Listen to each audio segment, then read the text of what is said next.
Topik syiar madrasah kita kali ini adalah strategi dan dakwah Wali Songo. Dakwah berasal dari kata da'a yad'u da'watan. Dalam bahasa Arab klasik, dakwah dimaknai mengundang atau mengajak, to call, to invite. Penggunaannya dahulu di dalam masyarakat Arab klasik adalah mengundang seseorang untuk menikmati jamuan makanan atau minuman. Karena itu, dakwah tentu saja harus dilakukan dengan cara yang baik. Adakah orang mengajak makan dan minuman dengan cara yang tidak baik? Tentu tidak ada. Karena itu, dakwah harus berbarengan dengan sesuatu yang baik. Rasulullah SAW menyatakan, Innar rifqa la yakunu fi syai'in illa zanah, wa la yunza' min syai'in illa syanah. Sesungguhnya kelembutan itu, kalau diletakkan pada sesuatu, berada pada sesuatu, tentu dia akan menjadi penghias dan menjadi kebaikan atas sesuatu itu. Tapi jika dibuang dari sesuatu, maka justru akan membuat jelek. Karena itu dalam prinsip dakwah, sebagaimana yang dilakukan oleh Wali Songo nanti, kita akan melihat dakwah Wali Songo, yassiru wa la tu'assiru, dakwah yang memudahkan dan tidak menyulitkan, basyiru wa la tunaffiru, memudahkan, menggembirakan dan tidak membuat orang lari. Wali Songo adalah sekelompok orang-orang hebat. Bayangkan saja, Islam masuk ke Indonesia, ada yang menyatakan di masa Umar bin Abdul Aziz, atau ada yang menyatakan di abad ke-7 sampai abad ke-14, Jawa terutama belum mampu diislamkan secara maksimal. Akan tetapi oleh kelompok orang ini, yang jumlahnya ada yang menyatakan 9 orang, mampu diislamkan di akhir abad ke-14 atau awal abad ke-15 dengan waktu yang relatif amat sangat singkat, 50 tahun. Bayangkan 50 tahun, orang-orang hebat ini mampu melakukan dakwah yang gilang gemilang, sehingga menjadikan Jawa yang awalnya beragama selain Islam, kemudian beralih menjadi beragama Islam dan hidup serta berkebudayaan Islam. Karena itu, melihat dakwah dan strategi dakwah Wali Songo menjadi sesuatu yang menarik. Yang pertama, dakwah Wali Songo itu memiliki karakter tadarruj, bertahap. Wali Songo tidak melakukan dakwah dengan semena-mena ketika melihat sesuatu yang dirasa bertentangan dengan nilai-nilai Islam, kemudian menghilangkan demikian. Akan tetapi, Wali Songo melakukan perubahan secara perlahan. Dan yang kedua, adamul haraj, tidak ada paksaan, dengan cara yang lembut, dengan cara mengajak, dengan cara yang sebagaimana di Al-Quran, bil hikmah wal mau'idhatil hasanah, dengan kebijaksanaan, dengan kalimat-kalimat yang lembut, yang mampu menyentuh hati, dan kemudian wajadilhum billatihi ahsan. Kalaupun melakukan perdebatan dan argumentasi, justru dilakukan dengan cara yang lebih baik. Mari kita lihat bagaimana dakwah Wali Songo yang kemudian menjadi figur-figur terbaik di dalam dakwah pada masyarakat Jawa terutama. Yang pertama, dakwah yang dilakukan oleh tokoh kita namanya Maulana Malik Ibrahim. Nah, adik-adik, itu tadi beberapa pendekatan dalam berdakwah yang dilakukan oleh para Wali Songo. Dan kita nanti akan lanjutkan kembali setelah ini. Jangan lupa nanti di akhir acara ada kuis yang bisa adik-adik ikuti. Tetap bersama kami di Syiar Madrasah Ramadan.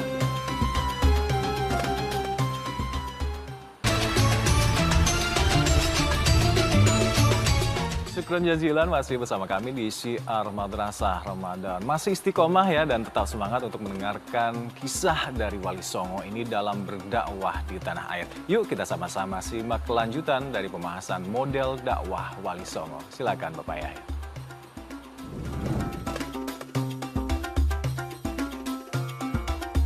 Siswa-siswi madrasah, para pemirsa Metro TV dalam syiar madrasah yang dirahmati Allah Subhanahu wa taala.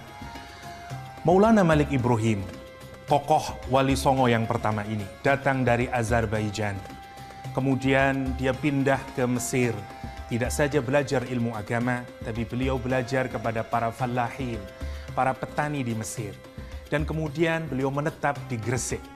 Dakwah pertama yang dilakukan oleh Sunan Bonang. Apa yang beliau lakukan? Jawa saat itu baru saja mengalami kekeringan dan kelaparan karena ada peperangan yang dikenal dengan Perang Parekrek antara Wikramawardhana dan Priwirabumi.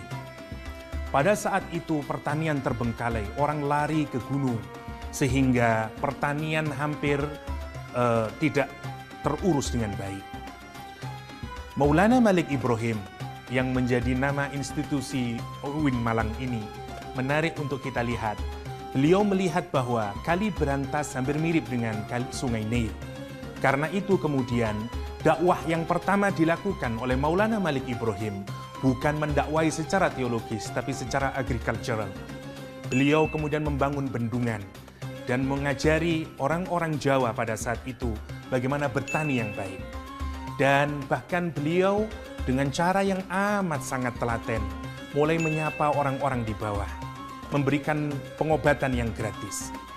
Maka apa yang dilakukan oleh Maulana Malik Ibrahim itu menarik minat orang-orang, terutama dari kalangan para petani, sehingga mereka mulai melihat Maulana Malik Ibrahim dan tertarik. Baru kemudian setelah mereka tertarik, Maulana Malik Ibrahim mengembangkan menjadi dakwah teologis. Berbeda dengan Abdurrahim Al-Maghribi yang dikenal dengan Sunan Maghribi atau Sunan Grebek, adalah orang yang fokus dakwahnya justru ke pengobatan. Jadi kalau Maulana Malik Ibrahim bergerak di agricultural, Sunan Maghribi bergerak di bidang kedokteran. Justru dia adalah orang yang melawan para dukun-dukun di Jawa, menyembuhkan orang-orang yang poses by jin, yang kemasukan jin dan seterusnya. Lain lagi dengan Ahmad Rahmatullah atau yang dikenal dengan Sunan Ampel. Dakwah beliau justru adalah dakwah yang kali ini mungkin dikenal dengan political science. Beliau dikasih tempat di Ampel Delta dan mendirikan perguruan yang pertama bukan untuk mengajari agama Islam, tapi mengajari tata negara. Ini yang menarik, Sunan Ampel menjadi orang yang paling expert di dalam bagaimana menciptakan government yang baik, pemerintahan yang baik. Maka ketika orang belajar di sana, pelan-pelan, kemudian Sunan Ampel juga mengajarkan agama. Lain lagi misalnya dengan Sunan Giri. Sunan Giri yang dikenal sebagai Mahaguru pada saat itu juga mengajarkan dengan cara yang lebih menarik lagi. Beliau mendirikan pesantren yang nanti terkenal dengan Susuhunan Gresik, yang tidak saja mengajarkan agama, tapi juga kemudian mengajarkan agama lewat nyanyian, tembang, sebagaimana yang kita ketahui salah satu lagunya adalah Cublak-Cublak Suweng. Sunan Bonang dan Sunan Kalijogo adalah dua di antara Wali Songo yang juga mengejarkan mendakwakan agama Islam ini melalui proses kultural. Wali Sunan Kalijogo misalnya adalah orang pertama yang menciptakan model dakwah yang berbeda dengan yang lain, yaitu melalui kesenian.